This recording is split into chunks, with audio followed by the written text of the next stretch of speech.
মহাকাশৰ বুকুৰ পৰা লোৱা আমাৰ গ্ৰহটোৰ কেইখনমান উল্লেখযোগ্য ফটোগ্ৰাফ আজি আমি চাওঁ আহক।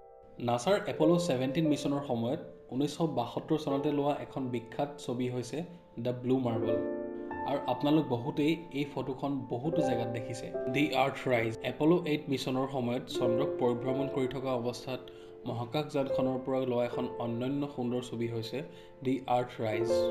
শনিগ্ৰহৰ নান্দনিক আঙঠিবোৰৰ মাজেৰে অতি ক্ষুদ্ৰ তথা নীলাকৈ জিলিকি থকা আমাৰ গ্ৰহটোৰ এখন বিৰল ছবি হৈছে দ্য ডে আৰ্থ স্মাইল্ড। কেচিনি মহাকাশযানে পৃথিৱীৰ পৰা 900 মিলিয়ন মাইল দূৰত্বৰ পৰা এই ফটোখন গ্ৰহণ কৰিছিল। 1990 চনত ভয়েজাৰ 1 স্পেচক্ৰাফ্টে সৌৰজগতৰ একদম সীমাৰ পৰা লোৱা পেল ব্লু ডট নামৰ এইখন ছবি মোৰ বোধেৰে আটাইতকৈ সুন্দৰ ছবি। এটা ধূলিকণাৰ দৰেই সূৰ্যৰ কিৰণৰ মাজত ওলমি থকা আমাৰ পৃথিৱীখন এই মহাজগতৰ বিশালতাৰ মাজত মানৱ জাতিৰ সীমিত পৰিসৰৰ কথাৰে